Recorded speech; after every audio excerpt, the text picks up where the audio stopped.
Hola, buenos días a todos. Nosotras somos Micaela Draunovic Pico y Julieta Amsky Mamblona y somos residentes de primer año del Hospital Juan Antonio Fernández y hoy vamos a presentarles este Ateneo titulado Anemia secundaria a la enfermedad renal crónica y actualizaciones bioquímicas.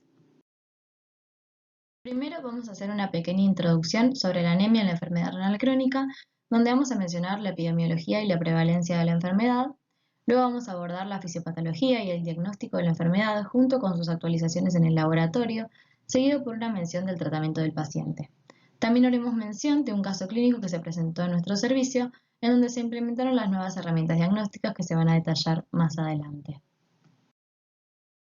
Vamos a hacer entonces una pequeña introducción de lo que es la enfermedad renal crónica. Se sabe que la enfermedad renal crónica se trata de un daño renal que persiste durante más de 3 meses y que puede estar definido por anormalidades estructurales o funcionales del riñón con la caída paulatina del filtrado glomerular. Además sabemos que es una entidad secundaria a múltiples etiologías que se caracteriza por ser silente a tempranas etapas y que, en ausencia de un tratamiento adecuado, frecuentemente tiene un curso progresivo que lleva al requerimiento del tratamiento sustitutivo. Esto es así debido a la falla irreversible del órgano, ¿no? Que es dada por la pérdida de la funcionalidad de los podocitos que forman parte de la barrera de filtrado glomerular, además de estar formada también por el endotelio vascular fenestrado y la membrana basal glomerular. La anemia que se desarrolla como una complicación frecuente de la enfermedad renal crónica es una anemia normocítica normocrómica. Esta anemia se define como la situación en la cual la concentración de hemoglobina en sangre se encuentra 2 desvíos estándar por debajo de la concentración media de hemoglobina de la población general, corregida por edad, sexo y altura. Además, se considera normocítica normocrómica por el hecho de tener un volumen corpuscular medio y una hemoglobina corpuscular media dentro de los valores de referencia. Esta anemia se asocia con una disminución de la calidad de vida de los pacientes, así como un aumento de la morbimortalidad y de la progresión de la enfermedad renal crónica. La enfermedad renal crónica se divide en 5 estadios en función de la gravedad de la enfermedad y de la caída del filtrado glomerular, siendo el estadio 5 el de mayor gravedad y mayor caída del filtrado, y el estadio 1 el de menor gravedad con una menor caída del filtrado. En cuanto a la epidemiología, lo que podemos decir es que según los datos extraídos de la Encuesta Nacional del Examen de Salud y Nutrición, la incidencia de la anemia se incrementa a medida que la gravedad de la enfermedad progresa, siendo en el estadio 5 la incidencia de la anemia un mayor al 70%. Si observamos el gráfico de barras de la derecha, podemos ver que los pacientes que presentan enfermedad renal crónica tienen una mayor probabilidad de desarrollar anemia que la población general. Y además los niveles de hemoglobina comienzan a descender cuando ya la tasa de filtrado glomerular desciende por debajo de estos valores según el sexo. Con respecto a la prevalencia, podemos decir que es elevada en todas partes del mundo, pero que Argentina afecta a un 10% de la población. En el gráfico de la izquierda se puede observar cómo el número de los pacientes que se encuentran en diálisis crónica en Argentina fueron registrados por el INCUCAI se ha elevado entre el 31 de diciembre del 2004 y el 31 de diciembre del 2020 de forma drástica. Se sabe que al 31 de diciembre del 2020 se trataban en diálisis crónica unas 29.423 personas, que corresponden a una tasa ajustada de 599 personas por cada millón de habitantes. Y bueno, hasta ese mismo día se encontraban 11.293 personas en tratamiento sustitutivo renal, pero ya con un riñón trasplantado. Al día de hoy, el número de pacientes que se encuentran en diálisis crónica ha disminuido levemente, ya que se encuentran 29.384 personas.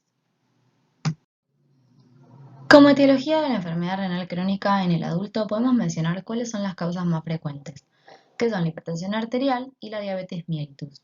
Sin embargo, existen otras causas, como trastornos autoinmunes, como el lupus eritematoso sistémico, esclerodermia o vasculitis, anormalidades congénitas renales, como la poliquistosis renal, ciertos productos químicos que pueden llegar a ser tóxicos para el riñón, infecciones y cálculos renales, medicación, ya sea medicamentos para tratar el dolor o para tratar el cáncer, nefropatía por reflujo. Existen ciertos factores de riesgo que predisponen a la persona a desarrollar una enfermedad renal crónica, ya sea el hecho de tener una enfermedad cardiovascular previa, el hábito de fumar, la obesidad, la edad avanzada y tener antecedentes familiares de enfermedad renal crónica. Ahora vamos a hablar un poco de la fisiopatología de la enfermedad, pero primero voy a mencionar cómo se da la síntesis normal de la eritropoyetina. La eritropoyetina es una hormona cuya función principal es la de estimular las células progenitoras eritroides para la división y la maduración celular a eritrocitos. Se sabe que la EPO endógena normalmente se sintetiza por las células REP, que son las células productoras de eritropoyetina renales de la corteza renal, y son similfibroblastos, aunque también en menor medida pueden ser sintetizadas a nivel hepático, en células perisinusoidales y también en macrófagos. La síntesis de la EPO está regulada por el factor inducible por hipoxia tipo 1, HIF. Este es un dímero que consta de dos unidades, alfa y beta, siendo la última de transcripción constitutiva. Lo que sucede es que en condiciones de normoxia, las oxigenasas dependientes de 2-oxoglutarato activan a las prolilhidroxilasas. Estas van a hidroxilar y acetilar la subunidad alfa del HIF en presencia de acetato y hierro. Luego, mediante la proteína von Hippel-Lindau, va a ser marcada y ubiquitinizada para su posterior degradación en el proteosoma. Por el contrario, en condiciones de hipoxia, las hidroxilasas no podrán activarse, con lo cual la subunidad alfa del HIF no va a poder ser degradada por el proteosoma. De esa manera, la subunidad alfa va a poder dimerizar con la subunidad beta y va a poder migrar al núcleo. Allí se va a unir al elemento de respuesta a la hipoxia y reclutar proteínas coactivadoras que favorecen la transcripción de genes, entre ellos el de la eritropoyetina, el transportador de metales divalentes tipo 1, factores angiogénicos y reguladores metabólicos, todo como una estrategia de antianoxia tisular. Una vez que la EPO es sintetizada, se va a unir a su receptor en la membrana celular. Esto va a hacer que el receptor dimerice y se lleve a una autofosforilación del receptor y de las STAT. Esto fomenta la dimerización de las mismas y la translocación del dímero de STAT al núcleo. Allí se van a unir al elemento promotor de respuesta a citoquinas y van a fomentar la transcripción de ciertos genes diana que van a favorecer la acción madurativa de la eritropoyetina por sobre las células progenitoras eritroides. Las causas de la anemia en el paciente que presenta enfermedad renal crónica pueden ser la deficiencia de eritropoyetina, en donde las células peritubulares renales se atrofian o se lesionan parcial o totalmente a medida que la enfermedad va progresando. Por otro lado, el paciente también puede desarrollar una resistencia a la eritropoyetina que se le administra de forma exógena, generalmente. También puede desarrollarse la anemia debido al componente inflamatorio del paciente en esta enfermedad o por el hecho de que desarrolle un déficit de hierro. Y por último, también puede darse también por toxinas urémicas, como son la urea y la creatinina, que en exceso se comportan como toxinas, ¿no? Lo que hacen es suprimir la eritropoyesis, ejerciendo un efecto inhibidor sobre las unidades formadoras de colonias eritroides. Al principio se pensaba que las toxinas urémicas eran las principales responsables de la anemia en la enfermedad renal crónica, aunque luego se confirmó que el factor principal era la deficiencia de la eritropoyetina. Hay dos mecanismos que afectan la síntesis de eritropoyetina en pacientes con enfermedad renal crónica. Por un lado, las células renales productoras de eritropoyetina, o sea, las células REP, presentan dos funciones y pueden estar activadas o desactivadas en función de la cantidad de eritropoyetina que el organismo requiera. Lo que ocurre es que en la enfermedad renal crónica o en el paciente que presenta inflamación o injuria renal, las células REP se refuncionalizan a miofibroblastos, con lo cual se comienza a generar una fibrosis del tejido. Para ello, es importante la acción del factor de hipoxia tisular. En la transformación a miofibroblastos hay una hipermetilación del elemento respondedor al factor inducible por hipoxia, que está ubicado 5' al gen de la eritropoyetina. Esto evita que se una el factor inducible por hipoxia y genera una especie de silenciamiento que puede ser revertido solo si se administran grandes cantidades de agentes demetilantes.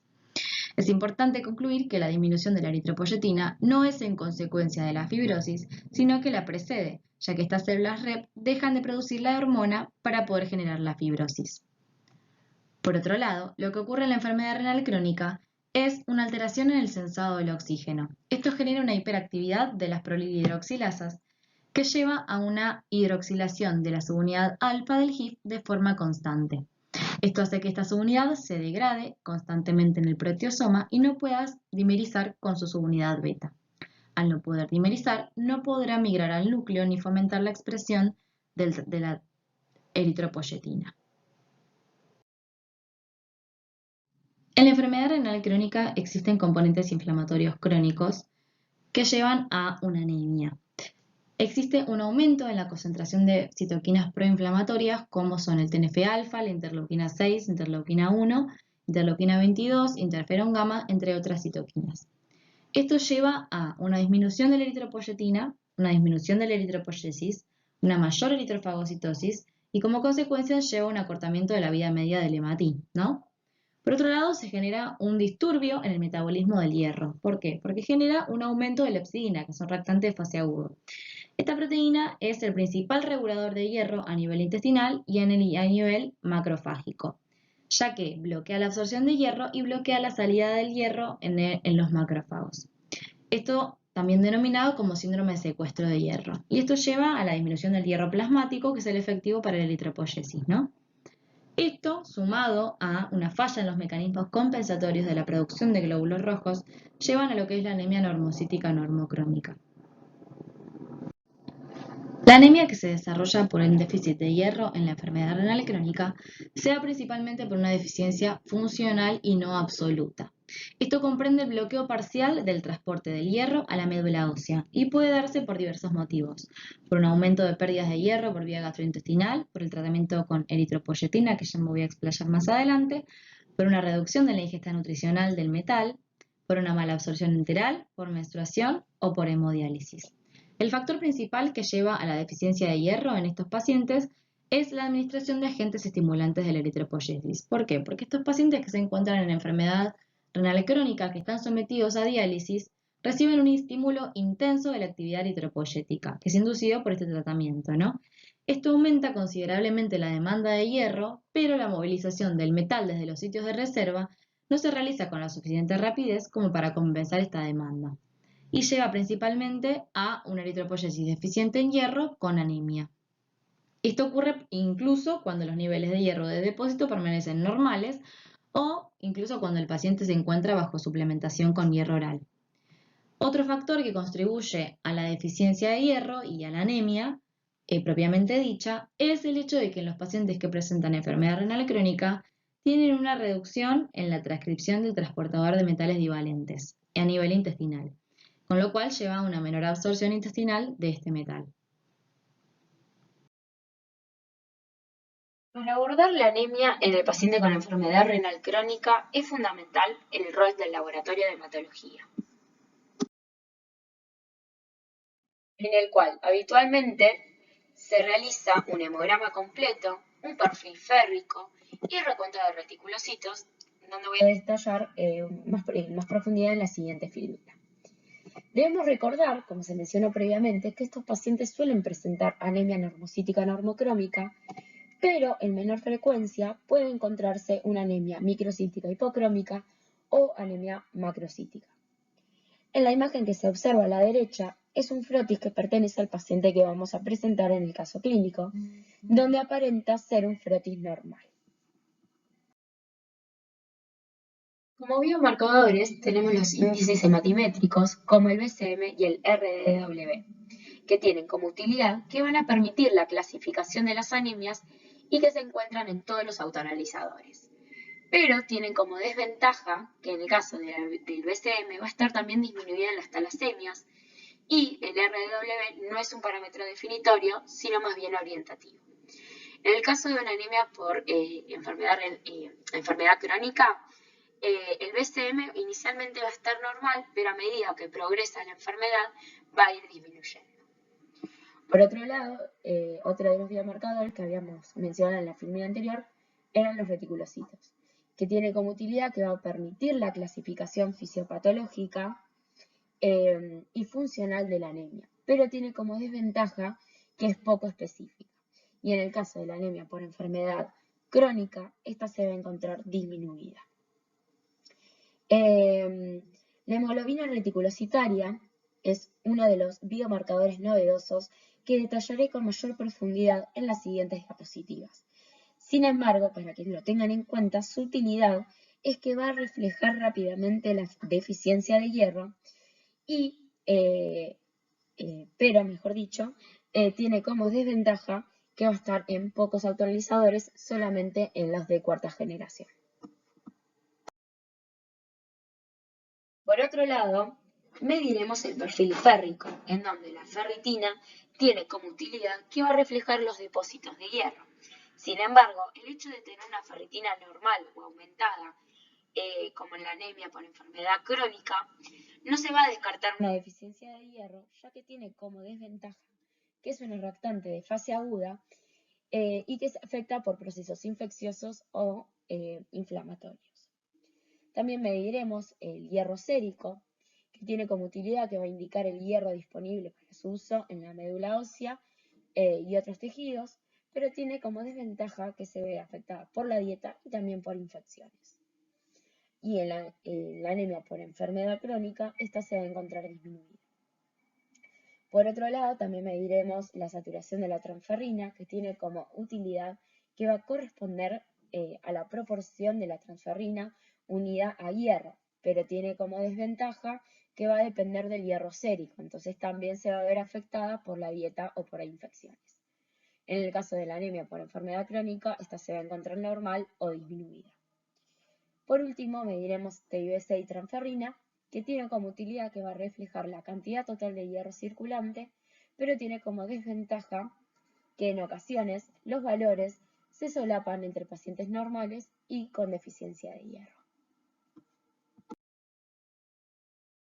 En esta diapositiva les presentaremos la utilidad de la hemoglobina reticulocitaria, que es el cociente de la medición de la concentración de la hemoglobina celular y el volumen celular de los reticulocitos.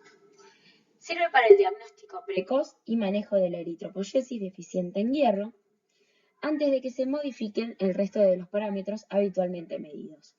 Además de que sirve para el seguimiento del tratamiento, ya que evidencia si la médula ósea está captando o no hierro, ya que hace referencia al índice de eritropoyesis de los últimos 2 a 3 días, brindando información en tiempo real sobre la eritropoyesis de la médula ósea. El valor de referencia va a depender de cada equipo y de la población de cada hospital, pero esta va a ir entre 31 y 41,6 picogramos, siendo un valor por debajo de 29 picogramos señal temprana de la deficiencia funcional de hierro. Pero como todo biomarcador tiene sus limitaciones, ya que solamente se van a encontrar en los autoanalizadores de cuarta generación y que en pacientes con hemoglobinopatías y talasemias obtendremos valores no representativos, ya que se verán afectados por estas patologías. En el cuadro que vemos a la derecha se diferencia 3 tipos de estadios en la deficiencia de hierro. El estadio 1, o también llamado por agotamiento de las reservas de hierro, existe una leve reducción de las reservas de hierro sin que el resto del perfil férrico se vea afectado. Esto permite sostener la eritropoyesis al límite. Es por ello que tanto la hemoglobina como los parámetros hematimétricos aún no se ven alterados. La hemoglobina reticulocitaria podría ayudarnos a identificar a la anemia, debido a que en este estadio se encuentra normal o levemente disminuida.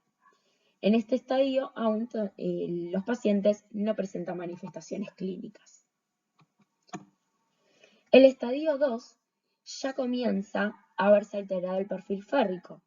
El hemograma continúa sin alteraciones, a excepción de un leve aumento del RDW, pero previo a la alteración morfológica del eritrocito. Ya en este estadio podemos definir la anemia funcional al evaluar la hemoglobina reticulocitaria, que se va a encontrar disminuida. A este punto el paciente presenta nulas o mínimas manifestaciones clínicas. Por último, el estadio 3, hay un completo agotamiento de los depósitos de hierro y el perfil férrico completo se agrava aún más. Ya en este estadio, la hemoglobina se encuentra por debajo de los límites de la normalidad y se modifican los índices hematimétricos, que al evaluar el frotis de sangre periférica se manifiestan como una alteración en la morfología y la presencia de hipocromía en el glóbulo rojo. Comienzan a verse incrementados los reticulocitos debido al estímulo de la médula para compensar la baja síntesis de eritrocitos. En este estadio, la medición de la hemoglobina reticulocitaria carece de sentido debido a que el resto de los parámetros ya mencionados se encuentran alterados. sí es útil como punto de partida para el tratamiento del paciente y para su monitoreo. En este estadio ya aparecen las manifestaciones clínicas propias de la anemia.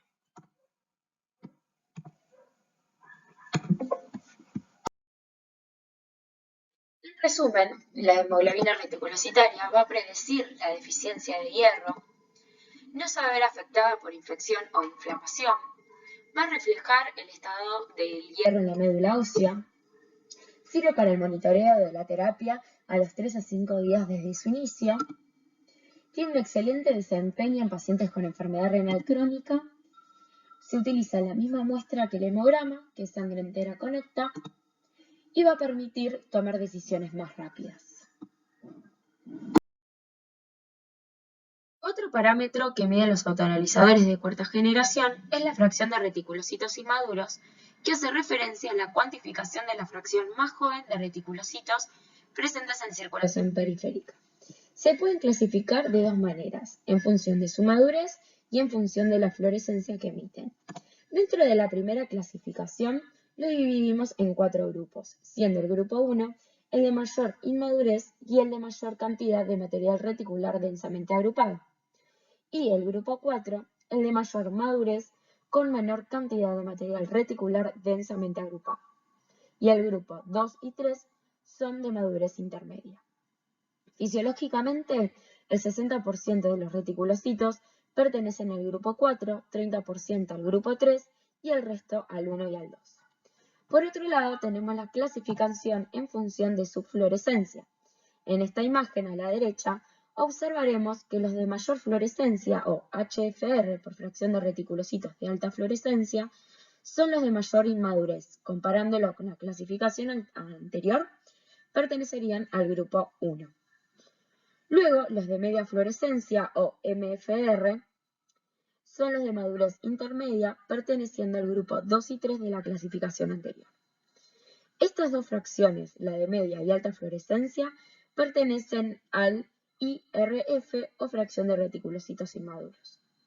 Por último, los de baja fluorescencia, o LFR, son los de mayor madurez, perteneciendo al grupo 4 de la clasificación anterior.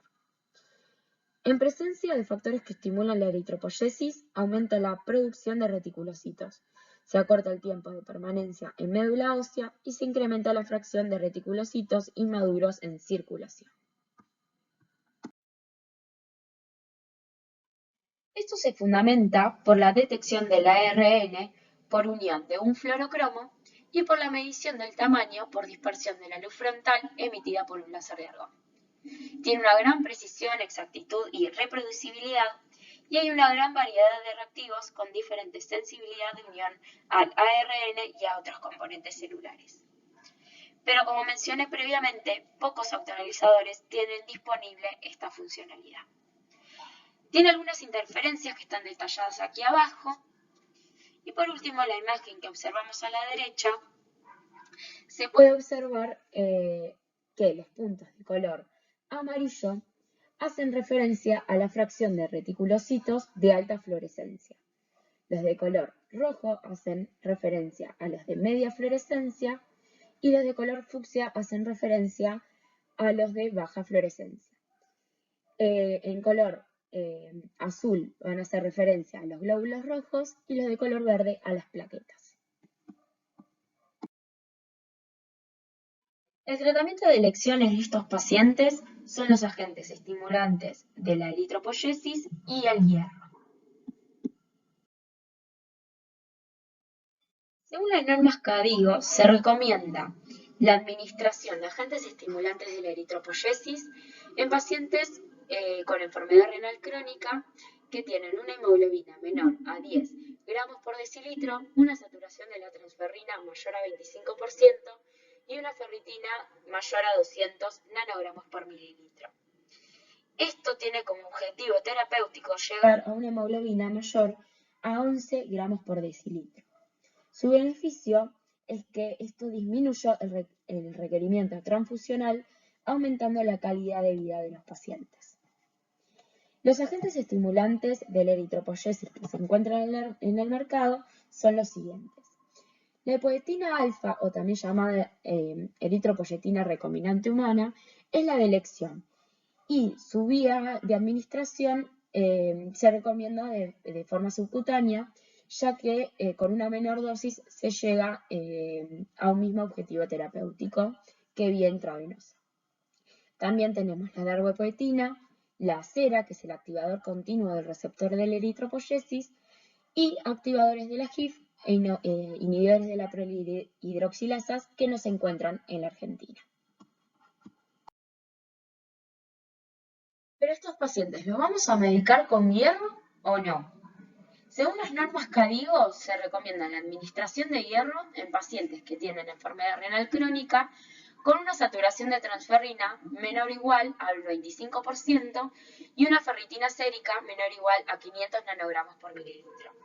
Sin embargo, la Fundación Nacional del Riñón de Estados Unidos ha establecido que primero hay que medir la hemoglobina reticulocitaria antes de que un paciente ingrese a hemodiálisis y durante su monitorización para saber si es necesario medicarlo o no con hierro, ya que, como mencionamos previamente, este parámetro sirve para predecir la deficiencia de hierro funcional y también para seguir el tratamiento. Para ir terminando, les vamos a presentar un caso clínico que ocurrió en nuestro hospital. Bien, este es un paciente de sexo masculino, oriundo de Paraguay, de 78 años de edad, que tiene como antecedentes hipertensión arterial, hiperplasia prostática benigna, que se encontraba sondado hacía 5 meses. También presentaba enfermedad renal crónica y infecciones del tracto urinario a repetición. Como estudios complementarios, el paciente tiene una ecografía hecha del 9 de marzo del 2022, donde presenta riñones de localización, tamaño y contornos preservados, sin litiasis renal, un aumento de tamaño de la próstata con imagen compatible con vejiga de lucha.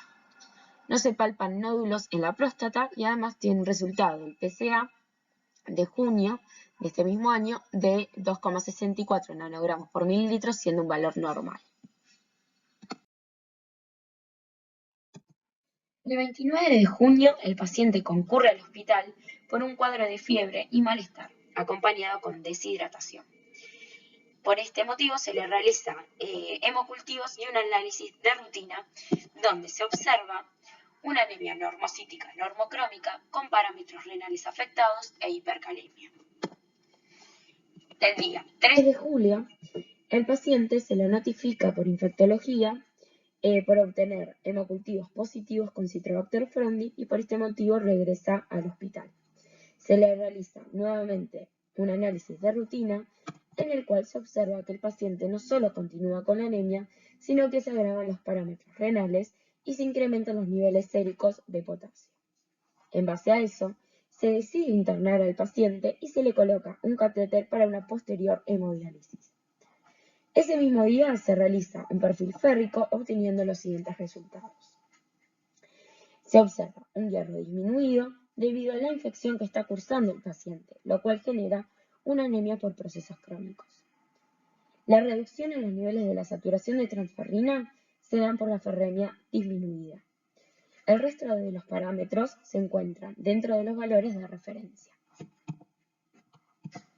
El 4 de julio, debido a la persistencia de la hipercalemia, se decide realizar una segunda hemodiálisis acompañado de una transfusión de una unidad de glóbulos rojos de manera intradiálisis.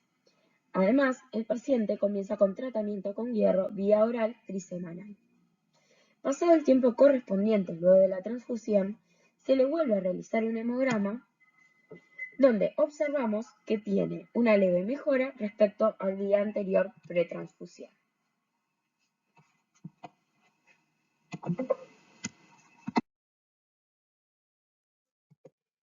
El 6 de julio al paciente se le realiza una segunda transfusión de una unidad de glóbulos rojos, pero previo a esta se le realiza un nuevo hemograma arrojando los siguientes resultados. Además, se le realiza un estudio de una orina completa en donde se puede evidenciar abundante hematuria. El 7 de julio comienza el monitoreo a través de la fracción de los reticulocitos inmaduros y de la hemoglobina reticulocitaria que vamos a exponerlos más adelante. Y arroja los siguientes resultados, donde se observa una mejora comparándolo con el laboratorio pretransfusión del día anterior, 6 de julio. El 14 de julio, el paciente recibe una tercera transfusión de una unidad de glóbulos rojos debido a los niveles tan disminuidos de la hemoglobina como se observa en los resultados del hemograma, obteniendo una mejoría al día 15. Además, al paciente este mismo día se le diagnostica vasculitis. Por último, el 14 de agosto, el paciente realiza una última hemodiálisis debido al nuevo incremento de los niveles de potasio y se realiza un nuevo hemograma con los siguientes resultados. Por último, al finalizar el día, el paciente se le da de alta. Entonces, al paciente se le realizó un seguimiento de la anemia mediante las fracciones de los reticulocitos a partir del día 7 de julio. El paciente, al ser tratado con hierro y contar con una eritropoyetina normal de base, trata de resolver la anemia liberando a circulación reticulocitos de diferente madurez. A partir del día 12 de julio ya se ve que puede comenzar a observarse un incremento en los valores de reticulocitos de alta fluorescencia, es decir, los más inmaduros, y una disminución de los de baja fluorescencia, es decir, los más maduros y con menor contenido de ARN. Luego de la parcial recuperación del paciente, podemos observar que a partir del día 22, las fracciones de reticulocitos de mediana y alta fluorescencia van disminuyendo hasta llegar a valores de referencia, así como también se observa el aumento de la fracción de baja fluorescencia o la más madura de reticulocitos. Por otro lado, al usar la hemoglobina reticulocitaria como un marcador temprano de la deficiencia funcional de hierro, podemos ver cómo a partir ya del 12 de julio se observa una reducción en los niveles de la misma. Esto es debido a la importante hematuria que presentaba el paciente debido a que no solo cuenta con infecciones a repetición del tracto urinario, sino que se trata de un paciente sondado crónico, con lo cual no es extraño que el paciente presente una hematuria significativa. Esto genera la caída en los niveles de hierro sérico y en los reticulocitos, lo cual podemos ver en los gráficos inferiores. A medida que el paciente va resolviendo su infección, podemos ver cómo en tan poco tiempo, es decir, del 18 al 22 de julio, el paciente logra aumentar los niveles de hemoglobina reticulocitaria. Esto nos estaría indicando que el paciente podría estar captando en médula de forma satisfactoria el hierro que se le está administrando vía oral, previo a que se observe esta mejoría en el hemograma o en otros análisis complementarios. Finalmente, vamos a decir algunas conclusiones tanto del caso como del Ateneo. Como algunas conclusiones podemos mencionar que, como consecuencia de la enfermedad renal crónica, se observa una anemia normocítica normocrómica que puede llegar a convertirse en microcítica hipocrómica debido a la falta de hierro, que se suma al déficit de eritropoyetina de base del paciente. Es muy importante destacar el rol del laboratorio en el diagnóstico de la anemia por enfermedad renal crónica y su etiología. Los cambios, tanto en la hemoglobina reticulocitaria como en la fracción de reticulocitos inmaduros, no se ven afectados frente a transfusiones, como fue demostrado previamente en el caso clínico que mencionamos. Y por último, con la incorporación de la hemoglobina reticulocitaria y la fracción de reticulocitos inmaduros, será mucho más fácil la detección temprana de la eritropoyesis deficiente en hierro y de la anemia, como así también en el seguimiento del tratamiento y de la eficacia del mismo. La medición de estos parámetros podrá evitar la sobremedicación con hierro en los casos en los que no fuese necesario. En esta diapositiva les presentamos la bibliografía utilizada para realizar el Ateneo. Por último, no queríamos dejar de agradecer a nuestras compañeras de residencia y a las bioquímicas y técnicas del sector de hematología del hospital, Luciana Hualco, Gabriela Mainetti y Elena Barca, por sus aportes para el Ateneo.